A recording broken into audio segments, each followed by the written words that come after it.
En aidant les agents dans le service à la clientèle, qui est une industrie où il y a beaucoup de roulement, ça permet de diminuer les coûts de formation constants, ça permet d'avoir des agents qui ont plus d'expérience, qui connaissent mieux nos produits et qui vont ultimement donner un meilleur service.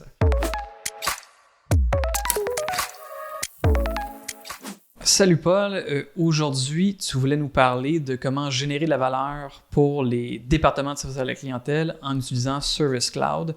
Puis je pense que tu avais décortiqué quelques grands axes de génération de valeur. Donc avant de rentrer dans les détails, c'est quoi les gros morceaux qu'il faut comprendre? Je vois 3 grands axes de création de valeur dans le service à la clientèle. Le premier, c'est en augmentant la productivité des agents. Le deuxième, en menant directement à la génération de revenus. Puis le troisième, en focusant sur l'amélioration de l'expérience, autant des clients que des employés. OK. Et puis, donc écoute, je te laisse commencer. J'imagine qu'on peut commencer avec le premier, c'est-à-dire augmentation de la productivité, aussi diminution des coûts là, en proportion. Exactement. Le but d'augmenter la productivité des employés, c'est de donner le même niveau de service, mais avec moins de ressources. Puis ces ressources-là peuvent soit être économisées en ne remplaçant pas les agents avec le turnover des employés, ou en utilisant ces ressources-là pour d'autres choses, comme soutenir les ventes. Ou encore, si c'est une entreprise qui est en forte croissance, ben ça peut en fait mettre moins de stress sur leur recrutement parce qu'ils peuvent faire plus avec chaque nouvelle ressource qui rentre. Exactement. Puis la manière de faire ça, c'est en essayant de diminuer le temps requis par agent pour chaque interaction, chaque demande qui passe à travers le service à la clientèle. Mm-hmm. Puis il y a plusieurs manières de réaliser ça. Puis chacune doit être déterminée selon les priorités de l'organisation puis sa réalité. Mais par exemple, on pourrait vouloir diminuer le nombre d'appels qui rentrent dans le service à la clientèle, puis plutôt rediriger vers du chat ou du SMS afin que les agents, plutôt que d'être pris avec une personne au bout de la ligne, ils puissent régler plusieurs cas en même temps en parallèle. Fait que ça, déjà, ça peut être une grosse amélioration de productivité. Mm-hmm. Ouais. On peut vouloir rediriger, dans le fond, les demandes des clients en leur montrant un FAQ public pour qu'avant même qu'ils puissent faire une demande, au fur et à mesure qu'ils commencent à remplir une demande sur le web, ils commencent à avoir les réponses sur les articles de knowledge disponibles devant eux. On peut aussi automatiser tout ce qui prend du temps pour les agents. Par exemple, si jamais vos agents prennent des notes détaillées après chaque appel, plutôt que de tout taper, ça peut être clic, clic, clic, j'ai fini, prochain appel. Ouais, donc plutôt dans ce cas-ci, des formulaires qui ont déjà les réponses les plus communes. Donc, on a moins besoin de taper. C'est plus remplir un formulaire, cocher des cases que de prendre des notes. En fait, il y a plein de manières de faire ça. Si c'est des courriels, les email templates, par exemple, c'est une manière d'éviter de taper des courriels. Les réponses communes sont déjà toutes précannées avec des formules en plus dedans qui font que j'ai même pas besoin d'écrire le nom de l'agent. Ça se fait automatiquement. Mais oui, exactement. Comme pour les notes, ça peut être... C'est souvent, les gens ont des codes pour des choses qui sont importantes, mais si ça devient un checkbox, je fais juste l'identifier sans avoir à le taper. Donc, ça peut vraiment être des gains d'efficacité importants en termes de notes et de suivi d'interaction. Ouais. Avoir plusieurs canaux aussi, ça permet d'optimiser le temps entre les appels, parce que des fois, on a des temps morts. D'avoir un outil central qui permet d'identifier tes priorités, ça te permet vraiment de gérer tes temps morts. Puis la disponibilité de l'information. Ça, c'est vraiment quelque chose d'important. Le temps pour chercher, dépendamment des cas, le temps pour chercher l'information est souvent, peut être souvent très grand à travers plusieurs outils, d'emmener l'information pertinente à un seul endroit ou à quelques clics, ou de montrer l'information dès la réception d'un appel peut permettre d'éviter des erreurs ou des omissions. Mm-hmm. Donc, c'est vraiment plusieurs manières d'éviter les erreurs et de sauver du temps dans les interactions.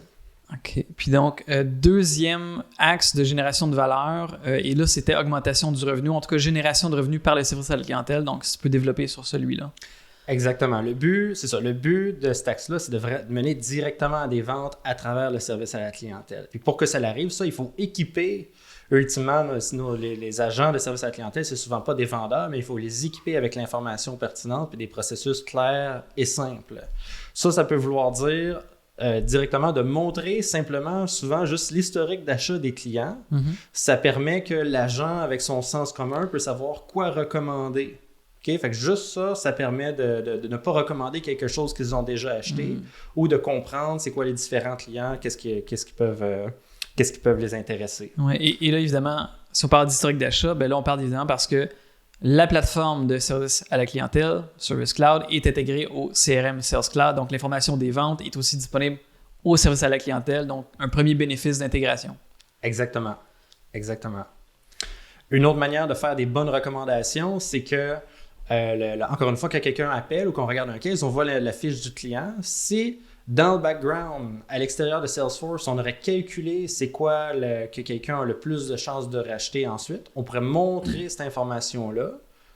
Puis ça peut aussi être fait par quel Salesforce en fait. Là, Einstein Analytics peut permettre de calculer automatiquement puis de mettre à jour cette information-là automatiquement de qu'est-ce que je devrais recommander au client la prochaine fois que je lui parle. Une recommandation d'achat.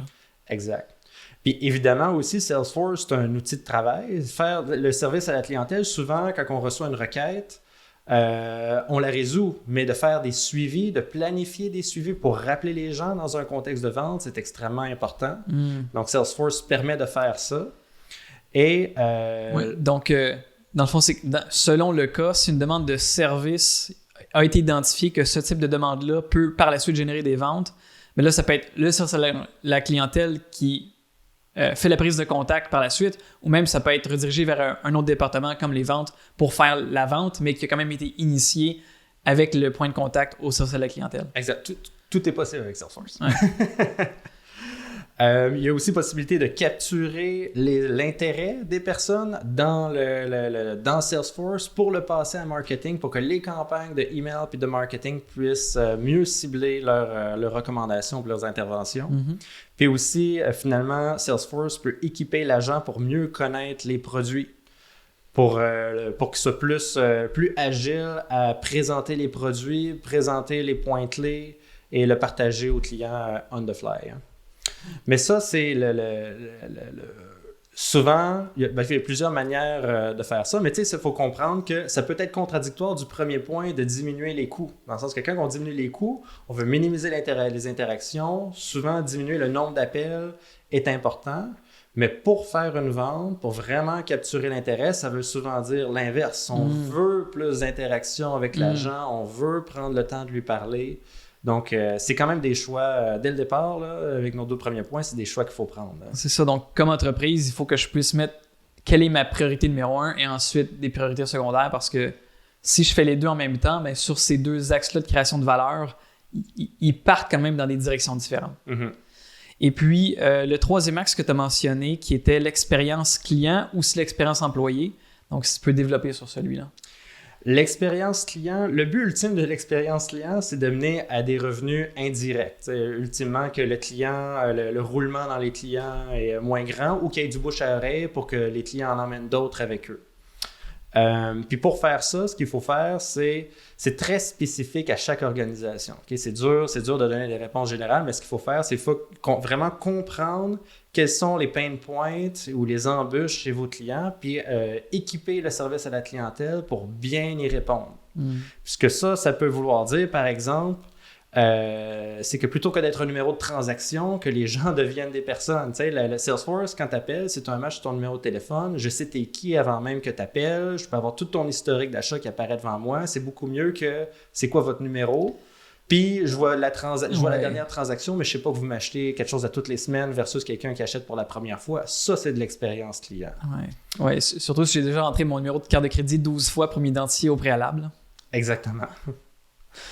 Une autre chose, c'est vraiment souvent d'équiper l'agent pour qu'il comprenne le client. C'est comprendre, exactement comme que je viens de dire, comprendre est-ce que c'est un client régulier, puis aussi informer les décisions et les priorités de tous les agents ensemble pour favoriser les clients à la plus grande valeur pour l'organisation. Question de mieux traiter ceux-là.